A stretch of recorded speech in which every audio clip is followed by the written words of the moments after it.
اللہم صلی علی محمد وعلی آل محمد۔ حضرت انس بن مالک رضی اللہ تعالیٰ عنہ کہتے ہیں کہ ایک عورت نبی صلی اللہ علیہ وآلہ وسلم کے پاس آئی اور کہنے لگی کہ یا رسول اللہ صلی اللہ علیہ وآلہ وسلم، میں اپنا علاقہ چھوڑ آئی ہوں اور اپنا خاندان بھی چھوڑ آئی ہوں، اپنا سسرال اور اپنا میکہ بھی چھوڑ آئی ہوں، اپنا ننیال اور اپنا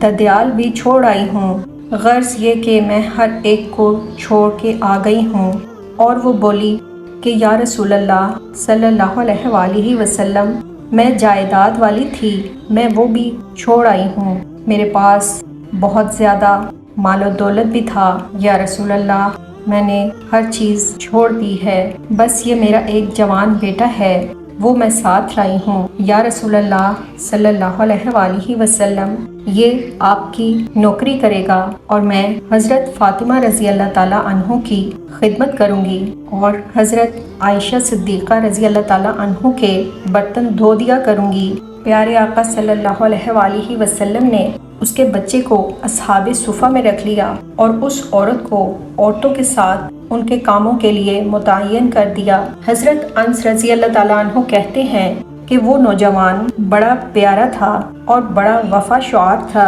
وہ سارا سبق اچھی طرح یاد کر لیا کرتا تھا اور وہ نماز بھی دلچسپی سے پڑھتا تھا، وہ رسول صلی اللہ علیہ وآلہ وسلم کی باتوں کو غور سے سنتا، وہ سنجیدہ اور کم گو تھا، مگر جب بولتا تو میٹھا بولتا تھا، اس کی بڑی دلکش طبیعت تھی اور اس کی مقناطیسی سی شخصیت تھی کہ طبیعت خود بخود اس کی طرف کھینچی چلی جاتی تھی اور دل اس کی طرف راغب ہوتے تھے۔ وہ بڑا حسین و جمیل نوجوان تھا، اس ماں بیٹے کے تذکرے ہر جگہ ہونے لگے تھے کہ یہ دونوں بڑی جائیدادیں چھوڑ کے آئے ہیں اور بڑے مال والے ہیں اور انہوں نے بڑی قربانی دی ہے، انہوں نے ہر رشتہ ناتا توڑ کے اللہ کے رسول صلی اللہ علیہ وآلہ وسلم سے یارانہ لگایا ہے، اللہ پاک بڑا بے نیاز ہے۔ اس عورت کا بچہ ایک دن بیمار ہو گیا اور اس کی بیماری بڑھتی ہی گئی۔ حضرت انس بن مالک رضی اللہ تعالیٰ عنہ فرماتے ہیں کہ ہم اس کے قریب جا کے بیٹھے اور اس کی تیمارداری کرنے لگے، وہ اتنا علیل ہوا کہ اس کا پورا وجود کانپنے لگا اور کچھ ہی دیر میں اس لڑکے نے کلمہ پڑھا اور اس کی روح پرواز کر گئی۔ حضرت انس رضی اللہ تعالیٰ عنہ کہتے ہیں کہ پھر نبی صلی اللہ علیہ وآلہ وسلم کو بلایا گیا، پیارے آقا صلی اللہ علیہ وآلہ وسلم آئے تو ان کی آنکھوں میں آنسو آ گئے۔ نبی صلی اللہ علیہ وآلہ وسلم نے اس لڑکے کے سر پر ہاتھ پھیرا اور فرمایا کہ تم اسے غسل دو اور کفن دو، میں خود اس کا جنازہ پڑھاؤں گا۔ پھر رسول پاک صلی اللہ علیہ وآلہ وسلم نے فرمایا کہ نہیں، اسے غسل نہیں دینا، ارادہ بدل گیا ہے، لہٰذا اسے غسل نہیں دینا اور نہ ہی کفن دینا۔ ہم نے پوچھا کہ یا رسول اللہ صلی اللہ علیہ وآلہ وسلم، تو پھر کیا کریں؟ آپ صلی اللہ علیہ وآلہ وسلم نے فرمایا کہ اس کی ماں کو جا کے بتا دو، یہ نہیں فرمایا کہ بلا کے لاؤ۔ حضرت انس رضی اللہ تعالیٰ عنہ کہتے ہیں کہ میں نے کوئی نرالا سا رنگ دیکھا اور کوئی منفرد سا انداز دیکھا، ہمیں بھیج دیا گیا کہ اس کی ماں کو بلاؤ اور خود نبی پاک صلی اللہ علیہ وآلہ وسلم اس کمرے سے نکل گئے۔ رسول صلی اللہ علیہ وآلہ وسلم کے آنسو بھی یکدم خشک ہو گئے، آپ صلی اللہ علیہ وآلہ وسلم کا مزاج بدل گیا، ہمیں کچھ سمجھ نہیں آیا کہ نبی پاک صلی اللہ علیہ وآلہ وسلم کا کیا ارادہ ہے یا کیا ارادہ خداوندی ہے۔ حضرت انس رضی اللہ تعالیٰ عنہ کہتے ہیں کہ ہم گئے اور اماں کو اس کے بیٹے کے متعلق بتایا،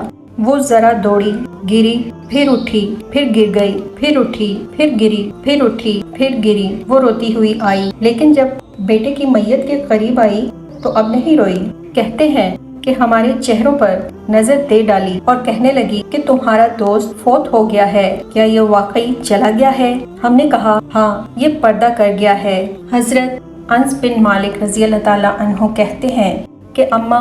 زمین پر بیٹھ گئی اور پہلے اس نے اپنے بیٹے کے پیر اٹھا کے چومے پھر وہاں سے اٹھی اور ذرا ادھر آ کر سر سجدے میں رکھا اور دونوں ہاتھ اٹھا کے کہنے لگی کہ اے اللہ، میں دولت کے لیے ایمان نہیں لائی تھی، میں نے جائیدادوں کے لیے کلمہ نہیں پڑھا تھا۔ یا اللہ، میں تیری بارگاہ میں آئی تھی، میں تو تیرے اور تیرے رسول صلی اللہ علیہ وآلہ وسلم کو مان کر آئی تھی۔ اے میرے رب، میں نے میکے کو چھوڑ دیا، سسرال کو چھوڑ دیا، ننیال اور ددیال چھوڑ دیا، وہ سارے تیرے دین کے دشمن تھے، لہٰذا میں ان سب کو چھوڑ کے آ گئی۔ میں نے آرزوؤں بھرا مکان بھی چھوڑ دیا۔ یا اللہ، میرے بیٹے نے جانا تھا، مجھے کوئی شکوہ نہیں ہے، لیکن اے میرے رب، اب میرے سارے یہی کہیں گے کہ تو نے تو کلمہ پڑھا تھا تو تیرا بیٹا ہی چلا گیا۔ اے اللہ، اگر تو نے میرے دل کی دل جوئی نہیں کی تو سارے بتوں کے پجاری مجھے تانا دیں گے۔ اے اللہ، میرا یقین کہتا ہے کہ اگر تو مارنے پر قادر ہے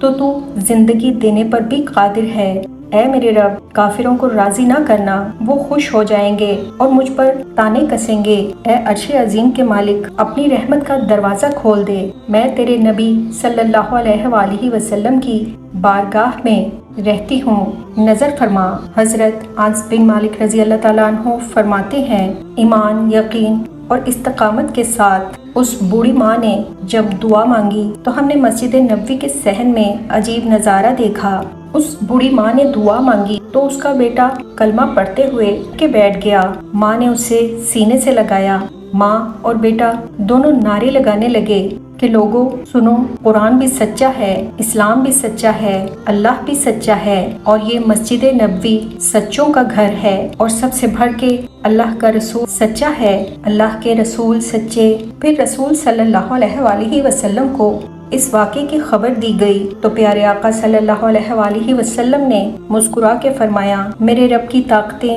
بڑی زیادہ ہیں۔ حضرت انس رضی اللہ تعالیٰ عنہ فرماتے ہیں، وہ لڑکا رسول صلی اللہ علیہ وآلہ وسلم کے زمانے میں بھی حیات رہا، حضرت ابو بکر صدیق رضی اللہ تعالیٰ عنہ کے زمانے میں بھی موجود رہا، حضرت عمر رضی اللہ تعالیٰ عنہ کے زمانے میں بھی موجود رہا، حضرت عثمان کے زمانے میں بھی موجود رہا۔ پھر اس کی ماں کا انتقال ہو گیا، اس نے اپنی ماں کو دفن کیا اور اپنی ماں کے انتقال کے کافی عرصے کے بعد اس نے اس دنیا سے پردہ کیا۔ حضرت انس رضی اللہ تعالیٰ عنہ فرماتے ہیں کہ جب ہم اس لڑکے کی طرف دیکھتے تھے تو ہمیں اس کی ماں کا ایمان یاد آ جاتا تھا۔ سبحان اللہ، اللہ پاک ہمیں بھی یقین اور استقامت عطا فرمائے، آمین۔